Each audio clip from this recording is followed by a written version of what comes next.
The impression among some Yakuza fans who have started Yakuza 3 Remastered is that it is a step down from the Kiwami titles. Some have said it's the weakest in the series. I've even heard of players giving up on the game, claiming it didn't hold their interest. NANI?! Well, I feel that's a mistake. Yakuza 3 still contains all of the things that made you love the series from the beginning, but it requires just a little more digging for you to find them. In this video, I'm going to provide all of the fundamentals that you'll need so you can get the very best experience the first time. I'm Chill, and this is the ultimate Yakuza 3 Beginner's Guide. Yakuza 3 was originally released in Japan and Southeast Asia in 2009, and in March of 2010 it came to North America and Europe. A remaster of the title with an improved frame rate and resolution came out in August of 2018 in Japan and worldwide as of August of 2019. And like the other titles, Yakuza 3 is primarily set in the bustling city of Kamurocho, though you will have a chance to explore a brand new area. Because some content was cut from the original North American release and then brought back with the remaster, some people might ask, what was cut or added in Yakuza 3 Remastered? Well, I'll tell you. The Mahjong, Aroma Massage, and Shogi minigames that were missing from the original North American release have been restored. All of the cut sub-stories have been restored in the remaster. Localization was also updated in the remaster to achieve parity with the other titles. For example, Sunshine Orphanage has become Morning Glory Orphanage. As for things that were cut from the original, never to return in the remaster, there was a minigame called Answer X Answer that was removed from the arcades. Many of the hostesses at the cabaret clubs have been replaced, as their likeness was licensed from real people, just like in Yakuza 0. 3 sub-stories involving a character named Machuro were also removed as they were deemed insensitive, and apart from being in English, the North American remaster is exactly the same as the one that was released in Japan the year before.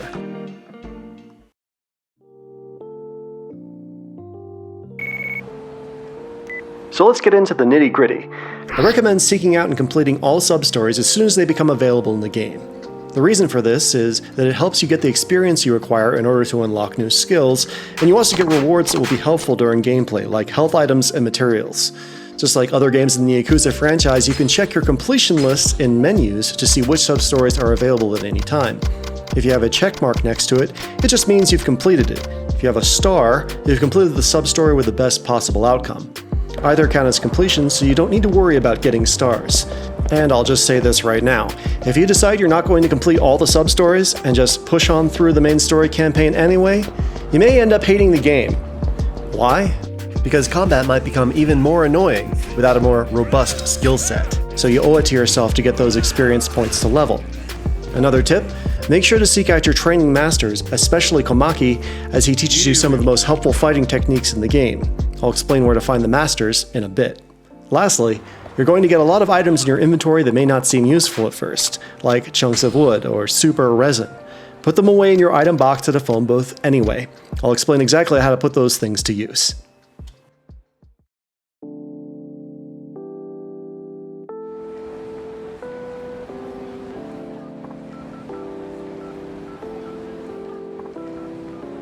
So in the following sections, I'm going to describe some of the other mini-games, modes, or features of interest that, while they're not required to finish the main story campaign, you might want to make an effort to do them anyway.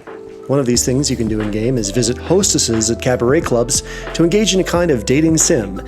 If you've played the games in chronological order, it is similar to what you might have done in Yakuza Kiwami, when you have a conversation and have to provide certain responses to please the hostess and increase their affection meters. The problem is that unless you're following a guide, it isn't always clear which response is best. In Yakuza 3, there are 3 different cabaret clubs that Kiryu can visit.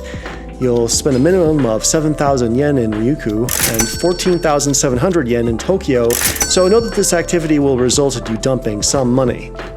When you first step in and choose your hostess, the first thing she'll do is comment on your appearance, and if she likes the way you look, it will give you a heart meter boost. The most effective items to influence this boost are late game, but not all.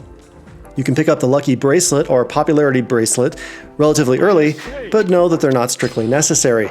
The best item to impress the hostess is the Dragon Shirt, and you acquire this item by completing the food and drink list. Just know this might take a while to acquire. So, when the conversation begins, there will be one response that you can choose that will boost the hostess's heart meter.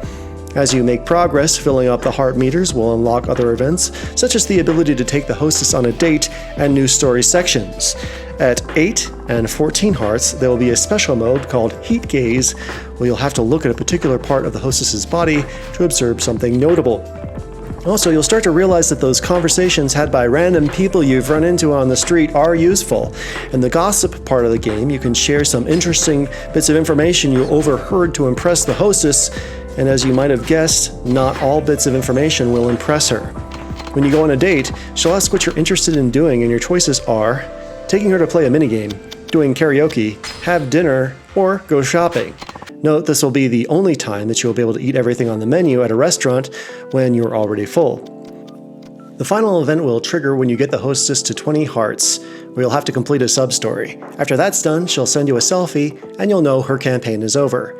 You can still visit her at the club if you like, and you also have the option of including the hostess to back you up when you go out for karaoke. Just so you know, you have to court every hostess if you want to finish every sub-story in the game.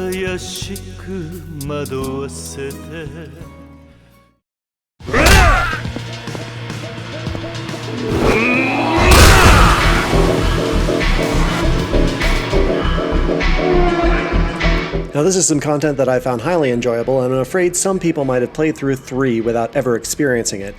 Though you get introduced to the HLA, or otherwise known as the Honest Living Association, in Chapter 6, you have to make sure to accept a mission from them to make it work. You will then have to find your target out in the open world, fight them, and call the HLA to come and collect them. I kind of forgot about this setup in Ryuku until I ran past this staircase and the camera angle changes for a moment. Turns out that's where you need to go to initiate the local Reaper missions. When you're in Kamurocho, you need to hit this spot here to get more missions. All of the hitmen have interesting backgrounds and stories to tell, and you'll also get sizable financial rewards for bringing them in, so I feel it's worth your time to complete all of these.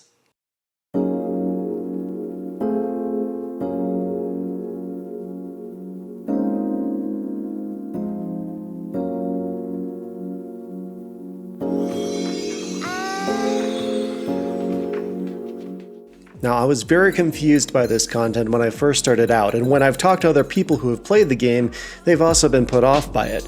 This is essentially the legacy version of the cabaret minigame you might have played in Yakuza 0 or Yakuza Kiwami 2. As such, some of the mechanics you need to learn to make it work are a little half-baked. Some might wonder why you should even bother with it. Well, not only is there a trophy tied up in it, but you also get a nice cash reward for grooming a hostess to S tier. Let me explain how this game is supposed to work. When first starting out, you pace through the club from the front to the back. You'll see speech bubbles appearing, exposing the inner thoughts of the clientele. These bubbles let you know what kind of hostess they would find ideal.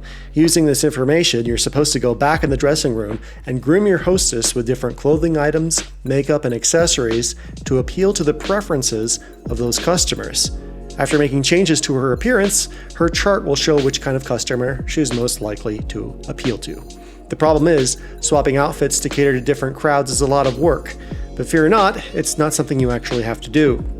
There is a certain arrangement of clothing, makeup, and accessories that you can go for, that maxes out your hostess in all of the 4 major attributes.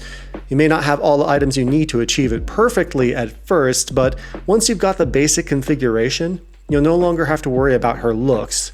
You'll just have to focus on managing her stress levels and do your best to train her. Siric's Guide from GameFAQs has a chart you can use to find this configuration, and I'll link it in the description below. After you've got that set, you just have to go through the motions of pacing through the room, training her, giving her time to relax, and so on until she levels up. Each time she does, you'll attract more customers, and when she hits S rank, you win. This might not be the most incredible gaming experience, but I thought it was interesting to see the roots of the cabaret minigame and how it evolved into what we've come to enjoy today.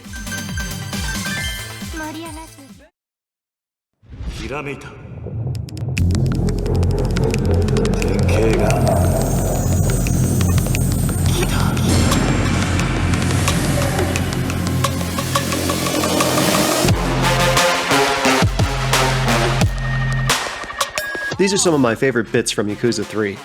The way the revelations work is that after you receive a tip from Mack about a specific scene, you look out for it around town. When you find what he was describing, you press in the right thumbstick to go into first-person mode, then press X to focus. After that, you'll get a short series of QuickTime events where you need to snap photos. When you've got some winning shots, you must post the images on your blog with the most clever headline that you can think of. If the headline isn't winning, you'll fail the event and have to start over. If you are successful, you will suddenly learn a new useful fighting move. I recommend completing all of these as soon as they become available. Not only are they very entertaining, but the moves will also make fighting more enjoyable. You don't want to get all the way to the end of the game without learning these moves, so take the time to seek out every last one of these. It's worth it.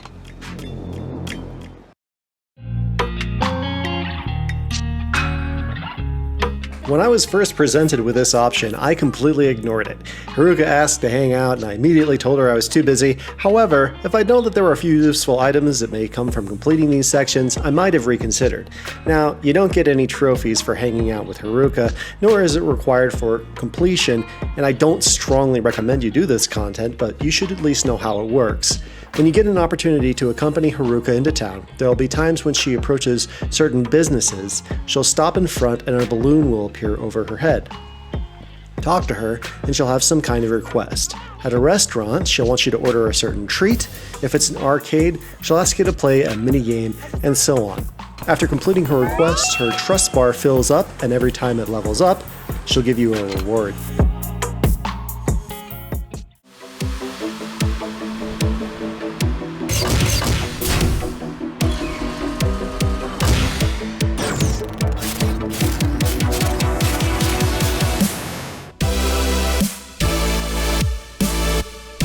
This is a feature similar to what was available in the original Yakuza 2 back on the PS2.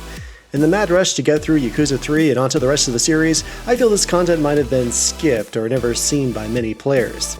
Now in Chapter 5, you'll find this guy chilling in an alley in the Champion District. His name is Minamida, and he's the inventor of the IF-7.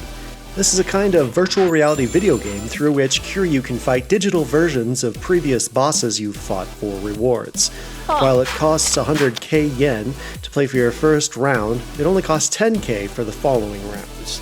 When you start IF-7, only one boss will be available, unless you've already knocked out the others in the story campaign. In the notes below, I'll list which chapters provide new challenges for you at the IF-7. I'd say that the rewards are worth it. You get new heat actions that will come in useful during future battles.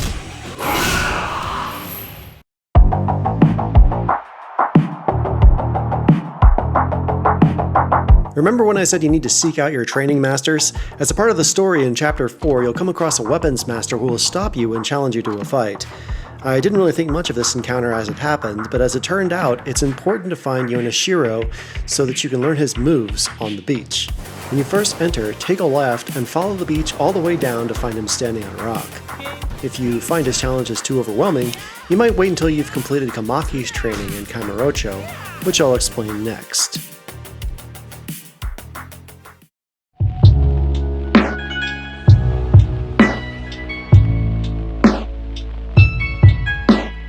So in order to access Komaki's training in Chapter 5, you'll need to complete a slightly confusing sub-story called Return of the Dragon Palace. To trigger it, you need to go to the question mark east of the batting center in Kamurocho, where you'll meet a group called the Homeless Hunters intimidating someone. After you finish this sub-story, you'll get a text message telling you that you can visit the Dragon Palace, which you'll find here. Choose the dojo option to go meet with Komaki, who offers to help you relearn some techniques you might have forgotten. You remember Komaki, right? Go through all his training, as the last technique he teaches is the most useful and will help you in most of your battles throughout the game.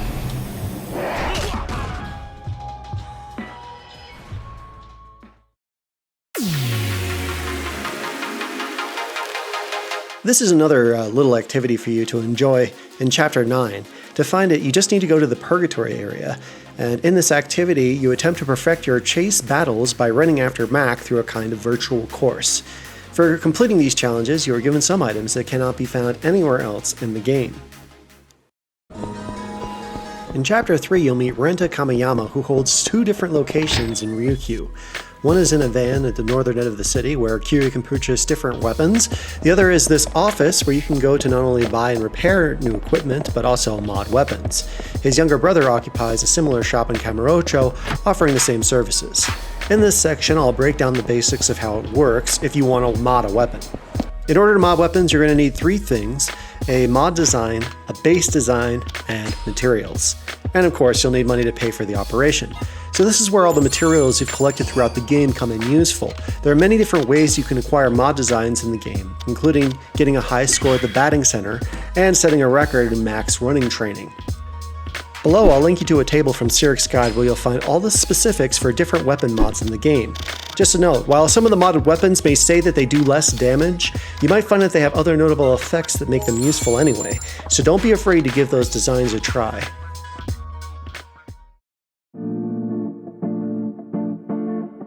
So what can you do in Yakuza 3 Remastered? Apart from the activities I've already mentioned in this video, most of the activities you've come to expect from Yakuza games will be available.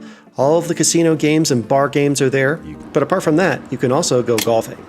Aroma Massage is available for the first time I'd experienced it in the series, which is slightly fan-servicey. There's an arcade game called Boxelios, which is very interesting, worth checking out. The same underground coliseum from previous games is available in Purgatory for tournaments after Chapter 8. There are also some unusual post-game challenges you can accept from the Fortune Teller in Purgatory in Premium mode after completing the main story, so yes, there are quite a lot of things to do in this game. What year is Yakuza 3? The game's story begins 4 months after the ending of the previous game in March of 2007. Which button is fighting stance? The R1 button is for fighting stance, something you'll need to know when trying to complete your training with Komaki. What to sell in Yakuza 3. Just like in the previous games, sell the metal plates at the pawn shops for cash. Everything else deposit in your item box. You never know when something might come in handy. What to upgrade first. When you get enough experience to purchase upgrades, I would go with the body upgrades first, just for longevity with the bosses with extensively long HP bars. What do dogs like to eat? Well, dogs like to eat dog food, of course. You can find some dog food at your local M-Mart. And there you have it. You've seen everything you need to know to get the best experience when playing Yakuza 3. A lot of the things you've learned here will also carry over when you finish and start in Yakuza 4. Below in the description, I've included a chapter map that describes when each of the features I've talked about in this video will become available. I also plan on preparing more guides and stories about games in this series, so if you enjoy these videos, don't forget to subscribe.